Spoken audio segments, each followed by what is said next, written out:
بسم اللہ الرحمن الرحیم، اللہ کے نام سے شروع جو بڑا نہایت رحم والا ہے۔ محترم دوستوں، کرۂ ارض پر عبادت کے لیے سب سے پہلا گھر جو بنایا گیا وہ کعبۃ اللہ ہے۔ کیا آپ جانتے ہیں کہ اللہ کا گھر زمین پر کب اور کیسے تعمیر کیا گیا؟ اور جب بیت اللہ اس جگہ موجود نہیں تھا تو اس وقت اس کی جگہ کیا تھا؟ سب سے پہلے کس نے اس گھر کو بنایا اور طواف کیا؟ کس کس پیغمبر نے خانہ کعبہ کو تعمیر کیا اور آج تک کتنی مرتبہ کعبے کی تعمیر کی گئی تھی؟ اور ابھی جو موجود تعمیر ہے وہ کس شخصیت نے بنائی تھی؟ کس بادشاہ نے خانہ کعبے پر غلاف چڑھایا تھا؟ اور یہ بھی کہ کعبے شریف کے پردوں کو آگ کس نے لگائی تھی؟ کس نے سب سے پہلے کعبے شریف میں سونے کا دروازہ لگایا تھا؟ محترم دوستوں، خانہ کعبہ کے بارے میں مکمل اور مستند حقائق پر نرمئی معلومات آپ جان سکیں گے۔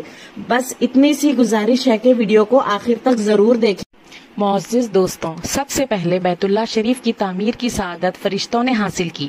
امام زین العابدین سے ایک آدمی نے پوچھا، بیت اللہ کا طواف کب سے ہو رہا ہے؟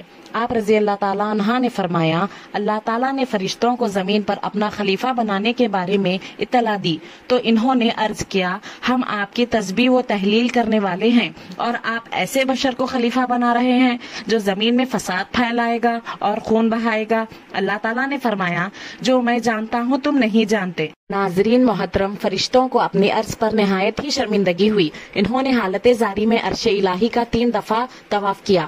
اللہ تعالیٰ نے ان پر خصوصی رحمت کرتے ہوئے عرش کے نیچے بیت المعمول بنا کر فرمایا، تم اس کا طواف کیا کرو، اور اس کا ہر روز 70,000 فرشتے طواف کرتے۔ ایک دفعہ طواف کرنے والے دوبارہ نہیں آتے۔ اس کے بعد فرشتوں سے فرمایا، اب تم زمین پر جاؤ، اس کی مثل اور مقدار کے مطابق زمین پر میرا گھر بناؤ۔ سب سے پہلے بیت اللہ شریف یعنی خانہ کعبہ کی تعمیر فرشتوں نے کی تھی۔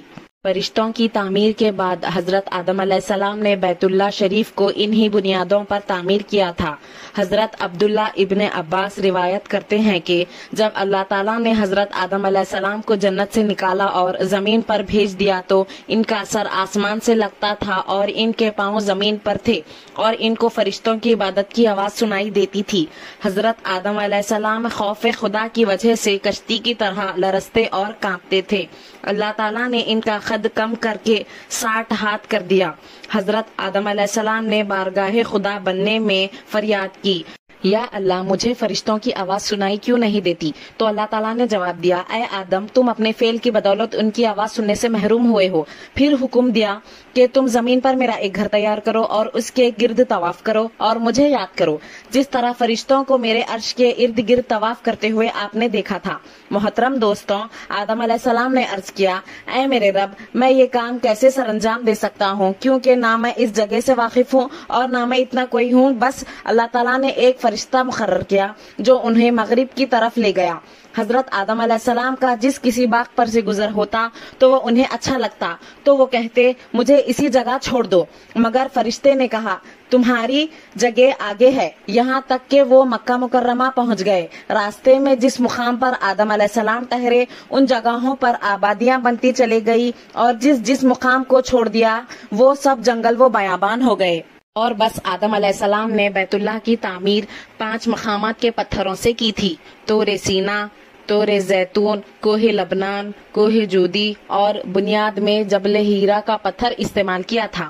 اس کی تعمیر سے فارغ ہوئے تو وہ فرشتہ انہیں میدان عرفات کی طرف لے گیا اور آدم علیہ السلام کو تمام مقامات حج دکھائے جہاں آج بھی لوگ حج ادا کر رہے ہیں اور قیامت تک کرتے چلے جائیں گے۔ اس کے بعد انہیں واپس مکہ لایا گیا۔ پھر انہوں نے 1 ہفتے تک بیت اللہ کا طواف کیا اور سرزمین ہند کی طرف لوٹ آئے اور روز نامی پہاڑی پر وفات ہوئی۔ محترم، وقت گزرتا گیا اور اللہ تعالیٰ نے حضرت نوح علیہ السلام کا ظہور فرمایا، مگر قوم نوح نے پیغمبر خدا کی بات کی طرف توجہ نہ دی اور پھر اللہ تعالیٰ نے ایک طوفان میں غرق کر دیا۔ حضرت نوح علیہ السلام کے زمانے میں طوفان کی آمد سے کعبہ شریف ایک دفعہ منہدم ہو کر پرشید ہو گیا تھا، مگر حجر اسود کو حضرت جبرائیل علیہ السلام نے جبل ابو خیز جو کہ خانہ کعبہ شریف کے قریب میں تھا اس میں حفاظت کے ساتھ رکھ دیا۔ طوفان کے ختم ہونے کے بعد عین خانہ کعبہ کے مقام پر سرخ رنگ کا ٹیلا نمودار ہو گیا تھا جس کے اوپر سیلاب کا پانی نہیں چڑھ رہا تھا، اور حضرت نوح علیہ السلام کی کشتی اللہ کے حکم سے اس کے گرد طواف کرنے لگی، اور لوگوں کو یہ علم ہو گیا کہ یہ بیت اللہ کی جگہ ہے۔ اس کی بنیادیں غائب ہو چکی تھی، اور جو بھی آدمی وہاں کا طواف کرتا اس کی دعا قبول ہوتی۔